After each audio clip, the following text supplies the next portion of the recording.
ಆತ್ಮೀಯ ಕನ್ನಡಿಗ ಬಂಧುಗಳೇ ಮತ್ತು ವಿಷ್ಣುವರ್ಧನ್ ಅಭಿಮಾನಿಗಳೇ, ಇಲ್ಲಿರುವಂತಹ ಅರ್ಧಕ್ಕಿಂತ ಹೆಚ್ಚು ಜನ ಇನ್ನು ಹುಟ್ಟದೇ ಇದ್ದಾಗ ನಾನು ವಿಷ್ಣುವರ್ಧನ್ ಅಭಿಮಾನಿಯಾಗಿದ್ದೆ. ನಾನು ಮೊಟ್ಟ ಮೊದಲು ಅಭಿಮಾನಿಸಿದಂತಹ ನಟ ವಿಷ್ಣುವರ್ಧನ್. ಆಗಿನ್ನು 4ನೇ ಕ್ಲಾಸ್ 5ನೇ ಕ್ಲಾಸ್ ಅಲ್ಲಿ ಇಲ್ಲೇ ಬೆಂಗಳೂರು ಪಕ್ಕದ ಒಂದು ಹಳ್ಳಿನಲ್ಲಿ ಸರ್ಕಾರಿ ಶಾಲೆಯಲ್ಲಿ ಓದ್ತಿದ್ದಾಗ ಅದೇಗೋ ನಮಗೆ ಒಂದು ಸಣ್ಣ ಅದೇನು 2.5 ಇಂಚು ಬೈ 4 ಇಂಚಿಂದು ಒಂದು ಸಣ್ಣ ಫೋಟೋಗಳು ಬರೋವು. ಆ ಫೋಟೋಗಳನ್ನ ತಗೊಂಡು ಆಗಿನ್ನು ಎಲೆಕ್ಟ್ರಿಕ್ ಐರನ್ ಬಾಕ್ಸ್ಗಳು ಇರಲಿಲ್ಲ, ಇದ್ದಲ್ಲಿ ಹಾಕುವಂತ ಐರನ್ ಬಾಕ್ಸ್ಗಳು, ಅದನ್ನ ತಗೊಂಡು ಬಿಳಿ ಶರ್ಟ್ಗೆ ಆ ಫೋಟೋವನ್ನ ಒಳಗಡೆಯಿಂದ ಇಟ್ಟು ಆಚೆಯಿಂದ ಐರನ್ ಮಾಡಿ ಅದು ವಿಷ್ಣುವರ್ಧನ್ ಫೋಟೋ ಹಾಕೊಂಡಿದ್ದಂತಹ ಒಂದು ಇತಿಹಾಸ ನನ್ನದು. ಒಂದು ಕಾಲದಲ್ಲಿ, ಆ ಕಾಲದಲ್ಲಿ ಆಂಗ್ರಿ ಯಂಗ್ ಮ್ಯಾನ್ ಅಂದ್ರೆ, ರೆಬೆಲ್ ಸ್ಟಾರ್ ಅಂದ್ರೆ ಅದು ಕನ್ನಡಿಗರಿಗೆ ವಿಷ್ಣುವರ್ಧನ್ನೇ. ಬಹಳ ದೊಡ್ಡ ನಟ, ಸುಂದರವಾದ ನಟ, ಬಹಳ ದೊಡ್ಡ ನಟ, ಕನ್ನಡದ ಸಾಂಸ್ಕೃತಿಕ ಚರಿತ್ರೆಗೆ ಒಂದು ದೊಡ್ಡ ಆಯಾಮವನ್ನು ಕೊಟ್ಟಂತಹ ನಟ. ಅವರ ಮೊದಲ ಸಿನಿಮಾ ನಾಯಕ ನಟನಾಗಿ ನಾಗರಹಾವು ಅತ್ಯಂತ ಹೆಸರುವಾಸಿಯಾದಂತಹ ಕನ್ನಡದ ಖ್ಯಾತ ಕಾದಂಬರಿಕಾರರಾದಂತಹ ತಾರಾಸು ಅವರ ಕಾದಂಬರಿ ಆಧಾರಿತ ಸಿನಿಮಾ.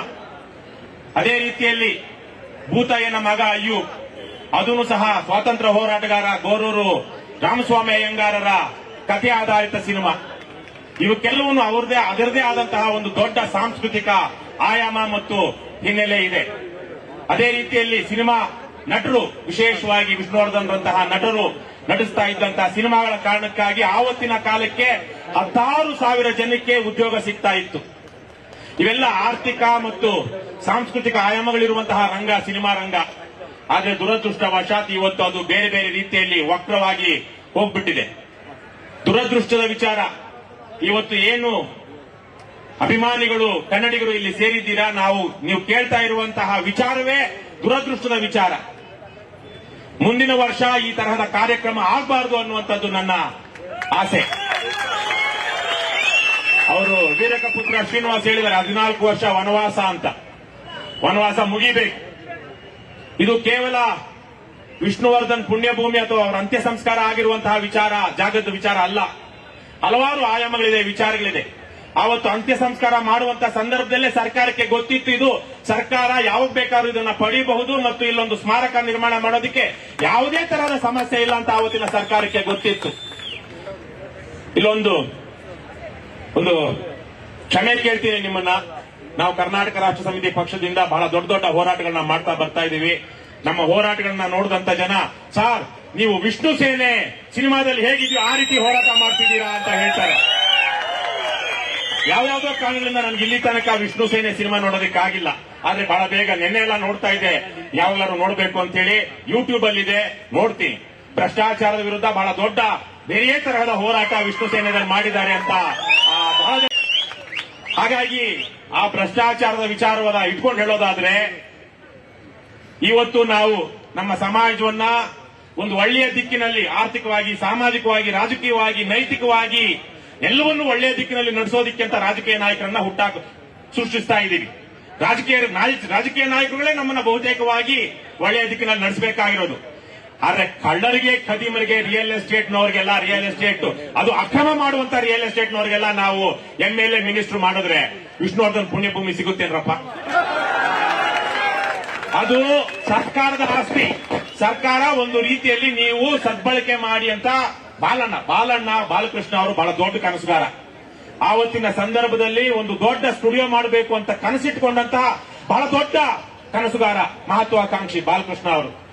ಅವರಿಗೆ ಸರ್ಕಾರ ಇವರು ಮುಂದೆ ಬಂದಿದ್ದಾರೆ, ಒಂದು ಸ್ಟುಡಿಯೋ ಹಾಕಲಿ ಬೆಂಗಳೂರಿನಲ್ಲಿ ಅಂತೇಳಿ 20 ಎಕರೆ ಜಮೀನು ಕೊಟ್ಟಿದ್ದು. ಅವರ ಸ್ವಂತಕ್ಕಲ್ಲ, ಅವರ ಮಕ್ಕಳು ಮೊಮ್ಮಕ್ಕಳು ತಿನ್ನೋದಿಕ್ಕಲ್ಲ. ಕನ್ನಡ ಚಿತ್ರರಂಗ ಬೆಳೆಯಲಿ, ಇಲ್ಲಿಯೇ ಕನ್ನಡ ಉದ್ಯಮ, ಚಿತ್ರೋದ್ಯಮ ಬೆಳೆಯಲಿ ಅಂತ ಕೊಟ್ಟಿದ್ದು. ಅದನ್ನ ಅವರು ಪಾಪ ಬಹಳ ಕಷ್ಟಪಟ್ಟು ನಡೆಸಿದ್ರು ಬಾಲಕೃಷ್ಣ ಅವರು. ಅವ್ರದ್ದು ಒಂದು ಹೋರಾಟದ ಗಾಥೆ. ಆದರೆ ವಿಷ್ಣುವರ್ಧನ್ ಅವರ ಅಂತ್ಯ ಸಂಸ್ಕಾರ ಆದಂತ ಸಂದರ್ಭದಲ್ಲಿ ಇಲ್ಲಿ ಜಾಗ ಕೊಟ್ರೆ ಇದನ್ನ ನಾವು ಕಬಳಿಸೋದಿಕ್ಕೆ ಆಗೋದಿಲ್ಲ ಅಂತ ಹೇಳಿ ನನಗನ್ನಿಸ್ದಾಗೆ ಬಾಲಕೃಷ್ಣ ಮಾನೆಯವರು ಅಷ್ಟೇನು ಕಿಡಿಗೇಡಿಗಳು ಕೇಡಿಗಳು ಕದೀಮ್ರು ಅಲ್ಲ ನನಗನ್ನಿಸಿದಾಗೆ. ಆದ್ರೆ ಅವರನ್ನ ಕಳ್ಳದಾರಿ ಹಿಡಿದಂತ ಯಾರೋ ಕದೀಮ್ರು ಅಲ್ಲಿ 10 ಎಕರೆ ಈಗಾಗಲೇ ಹೊಡೆದು ಬಿಟ್ಟಿದ್ದಾರೆ. ಸರ್ಕಾರದ ನಮ್ಮ ನಿಮ್ಮೆಲ್ಲರ ಆಸ್ತಿಯನ್ನ ಇವತ್ತು ಅರಣ್ಯ ಭೂಮಿ 20 ಎಕರೆ ಅರಣ್ಯ ಭೂಮಿ ಇದ್ದದನ್ನ ಡಿನೋಟಿಫೈ ಮಾಡಿ ಬಾಲಕೃಷ್ಣ ಅವರಿಗೆ ಸ್ಟುಡಿಯೋ ಕೊಟ್ಟಿದ್ದು ಯಾವುದಾದ್ರೂ ಒಂದು ಉದ್ದೇಶಕ್ಕೆ. ವೇದಿಕೆ ಮೇಲೆ ಹಲವಾರು ಗಣ್ಯರಿದ್ದಾರೆ, ಸರ್ಕಾರದಲ್ಲಿ ಸೇವೆ ಸಲ್ಲಿಸಿದಂತವರಿದ್ದಾರೆ. ಕಾನೂನುಗಳನ್ನ ಒಂದಷ್ಟು ನಾವು ಅರ್ಥಕೊಳ್ಬೇಕು. ಯಾವುದಾದ್ರೂ ಒಂದು ಜಾಗವನ್ನ ಸರ್ಕಾರ ಡಿನೋಟಿಫೈ ಮಾಡಿ ಒಂದಕ್ಕೆ ಕೊಟ್ಟಿದೆ ಅಂದ್ರೆ ಮತ್ತೆ ಅದನ್ನ ಇನ್ನೊಂದು ಉದ್ದೇಶಕ್ಕೆ ಬಳಸಬೇಕು ಅಂದ್ರೆ ಮತ್ತೆ ಅದನ್ನ ಇನ್ನೊಂದು ಉದ್ದೇಶಕ್ಕೆ ಬಳಸಬೇಕು ಅಂದ್ರೆ ಸರ್ಕಾರದ ಬಹಳ ದೊಡ್ಡ ಮಟ್ಟದ ಆದೇಶಗಳಾಗಬೇಕು, ಡಿನೋಟಿಫಿಕೇಶನ್ ರದ್ದಾಗಬೇಕು. ಇವೆಲ್ಲ ಇದೆ, ಬಹಳ ದೊಡ್ಡ ಪ್ರೊಸೀಜರ್ ಇದೆ. ಆದರೆ ಸುಳ್ಳು ದಾಖಲೆ ಪತ್ರಗಳನ್ನ ಸೃಷ್ಟಿ ಮಾಡಿ ದೊಡ್ಡ ಆಗಲೇ ಹೇಳಿದಾಗೆ ನಮ್ಮ ಭ್ರಷ್ಟ ಕದೀಮ ರಿಯಲ್ ಎಸ್ಟೇಟ್ ನಡೆಸುವಂತಹ ಜನರೇ ಅಧಿಕಾರದಲ್ಲಿದ್ದಾಗ ಏನ್ ಬೇಕಾದ್ರೂ ಮಾಡ್ತಾರೆ. ಈಗಾಗಲೇ 10 ಎಕರೆ ಜಮೀನನ್ನ ಮೋಸದಿಂದ ಹೊಡೆದಿದ್ದಾರೆ.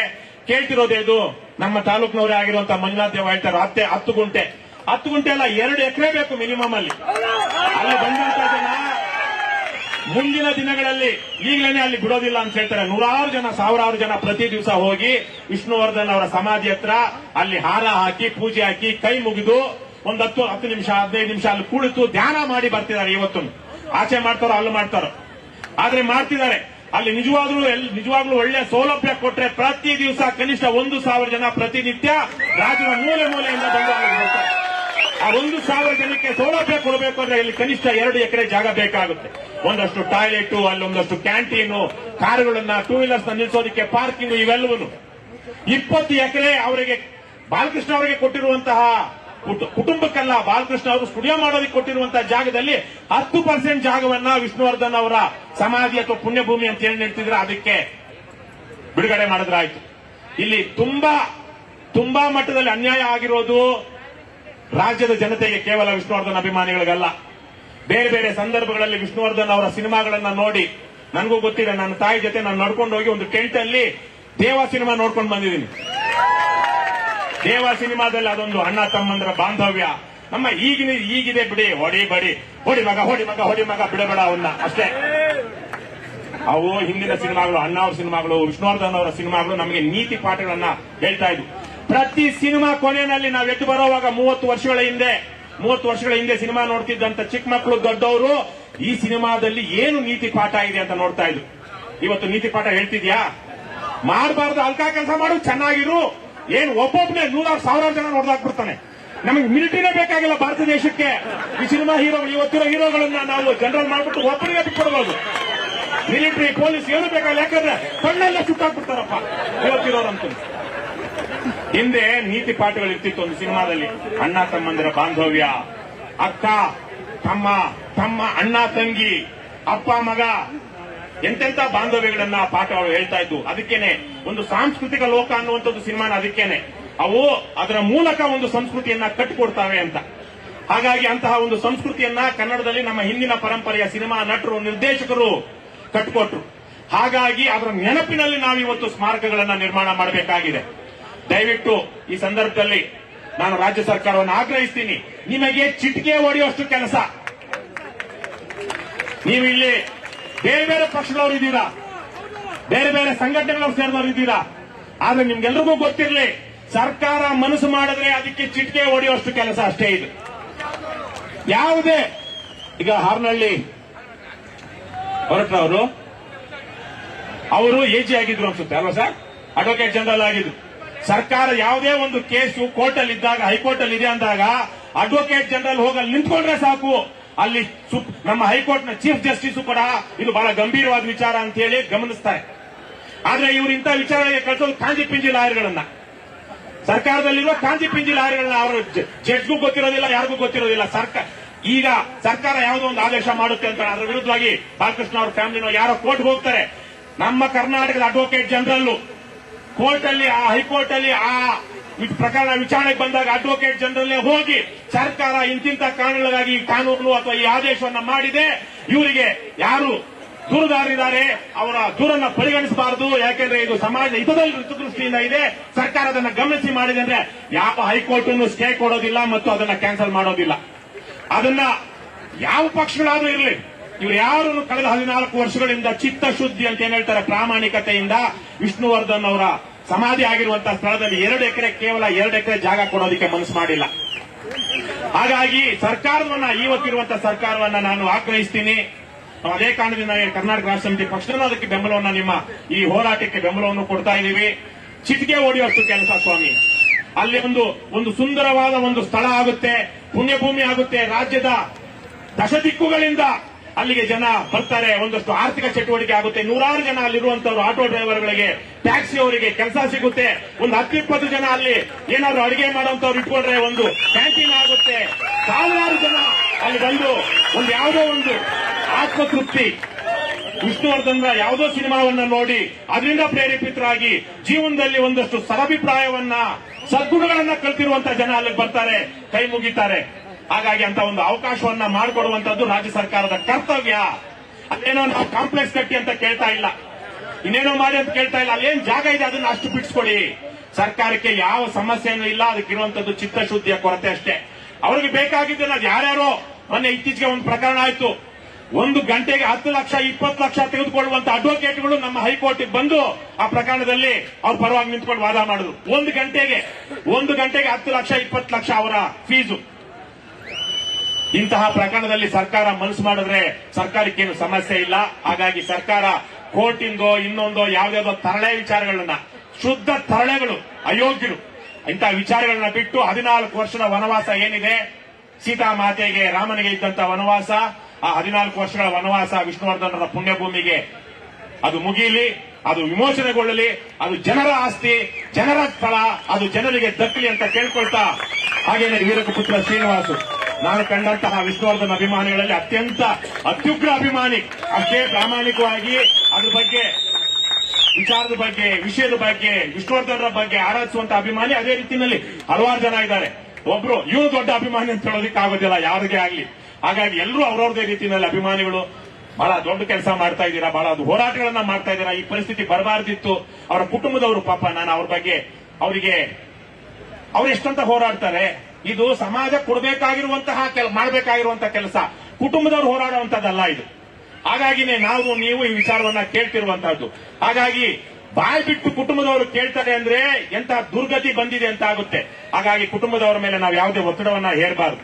ಸಮಾಜ ಒಂದು ಕೃತಜ್ಞತಾ ರೂಪವಾಗಿ ಮಾಡಬೇಕಾಗಿರುವಂತ ಕೆಲಸ, ಅದನ್ನ ಸರ್ಕಾರ ಮಾಡಲಿ ಅಂತ ಕೇಳ್ಕೊಳ್ತಾ, ಮುಂದಿನ ವರ್ಷ ನಿಜಕ್ಕೂ ಸಂಭ್ರಮಾಚರಣೆ ಆಗಲಿ. ನಾನು ಆಗ್ಲೇ ಹೇಳಿದಾಗೆ ವಿಷ್ಣುವರ್ಧನ್ ಅವರು ನಡೆಸಿರುವಂತಹ 100 ಚಿತ್ರಗಳು, ಸಾಂಸ್ಕೃತಿಕ ಮಹತ್ವ ಇರುವಂತಹ ಚಿತ್ರಗಳು, ರಾಜಕೀಯ ಮಹತ್ವ, ಸಾಮಾಜಿಕ ಮಹತ್ವ ಇರುವಂತಹ ಸಿನಿಮಾಗಳು. ಇವತ್ತಂತೂ ಬಹುತೇಕ ಸಿನಿಮಾ ಥಿಯೇಟರ್ಗಳು ಖಾಲಿ ಹೊಡಿತಿರ್ತವೆ. ಹಾಗಾಗಿ ಬೆಂಗಳೂರಲ್ಲಿ ಇಲ್ಲೇ ಕೆಜಿ ರೋಡಲ್ಲೇ, ಇದೇ ಕೆಜಿ ರೋಡಲ್ಲಿ 2 ಸಿನಿಮಾ ಹಾಲ್ಗಳನ್ನ 1 ವಾರದ ಕಾಲ ಬಾಡಿಗೆಗೆ ತಗೊಂಡು ವಿಷ್ಣುವರ್ಧನ್ ರವರ ಸಿನಿಮೋತ್ಸವ ಆಗಬೇಕು. ಅವರ ಸಿನಿಮಾಗಳ ಬಗ್ಗೆ ಅದೇ ಥಿಯೇಟರ್ಗಳಲ್ಲಿ ಲೇಖಕರಿಂದ, ಚಿಂತಕರಿಂದ ವಿಷ್ಣುವರ್ಧನ್ ರವರ ಕೊಡುಗೆ ಏನು, ಅವರ ಸಾಂಸ್ಕೃತಿಕ ಮಹತ್ವ ಏನು, ಸಾಮಾಜಿಕ ಮಹತ್ವ ಏನು ಅನ್ನೋದ್ರ ಬಗ್ಗೆ ಸೆಮಿನಾರ್ಗಳಾಗಬೇಕು. ದಯವಿಟ್ಟು ಆ ತರಹದ ರೀತಿಯಲ್ಲಿ ನಾವು ವಿಷ್ಣುವರ್ಧನ್ ರವರ ಕೊಡುಗೆಯನ್ನ, ಅವರ ಕೆಲಸವನ್ನ ಸಂಭ್ರಮಿಸೋಣ. ಅದರ ಬದಲಿಗೆ ಏನೋ ಒಂದು ಬೇಸರದಲ್ಲಿ, ನೋವಲ್ಲಿ ಹೋರಾಟಕ್ಕೆ ಬರುವಂತಹ ಪರಿಸ್ಥಿತಿ ಮುಗಿಯಲಿ. ಈ ಸರ್ಕಾರ ನವರಂಧ್ರಗಳು ಅಂತ ಇದ್ರು, ಇರೋದ ಮನುಷ್ಯನಿಗೆ ನವರಂಧ್ರಗಳು. ಮಂಜುನಾಥ್ ದೇವ ಹೇಳ್ತಾ ಇದ್ರು, ನವರಂಧ್ರಗಳ ಜೊತೆಗೆ ಪಂಚೇಂದ್ರಿಗಳನ್ನ ಕಳ್ಕೊಂಡಿರುವಂತಹ ಸರ್ಕಾರಗಳು ಇವತ್ತಿರುವಂತಹದ್ದು. ಅವಕ್ಕೆ ಕಿವಿ, ಮೂಗು, ಕಣ್ಣು, ಚರ್ಮ ಯಾವುದೂ ಇಲ್ಲ. ಇರುವಂತದ್ದೇನು? ದುಡ್ಡು. ಹಾಗಾಗಿ ಪಂಚೇಂದ್ರಿಯಗಳು ಮತ್ತೊಮ್ಮೆ ಅವರಿಗೆ ಜಾಗೃತವಾಗಲಿ.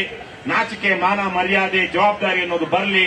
ವಿಷ್ಣುವರ್ಧನ್ ರವರ ಸ್ಮಾರಕ ನಿರ್ಮಾಣವಾಗಲಿ. ಅವರು ಹೇಳಿದ್ರಲ್ವಾ, ವಿಷ್ಣುವರ್ಧನ್ ರವರ ಸಿನಿಮಾಗಳಲ್ಲಿ ಒಂದು ದೊಡ್ಡ ಸಾರ್ವಕಾಲಿಕ ಸತ್ಯಗಳನ್ನ, ಮೌಲ್ಯಗಳನ್ನ ಹಲವಾರು ಸಿನಿಮಾಗಳಲ್ಲಿ ಹೇಳಲಾಗಿದೆ. ನಾನು ಕೊನೆಯಲ್ಲಿ ನಿಮ್ಗೆಲ್ರಿಗೂ ಕೇಳ್ಕೊಳ್ಳೋದೇನು ಅಂದ್ರೆ, ವಿಷ್ಣುವರ್ಧನ್ ರವರನ್ನ ಗೌರವಿಸೋದು ನಾವು ಒಳ್ಳೆಯ ಮನುಷ್ಯರಾಗೋದ್ರ ಮೂಲಕ, ಒಳ್ಳೆಯ ನಾಗರಿಕರಾಗೋದ್ರ ಮೂಲಕ, ಒಳ್ಳೆಯ ಮೌಲ್ಯಗಳನ್ನು ಅಳವಡಿಸಿಕೊಳ್ಳೋದ್ರ ಮೂಲಕ, ಒಳ್ಳೆಯದಾಗಿ ನಡೆಯೋದ್ರ ಮೂಲಕ.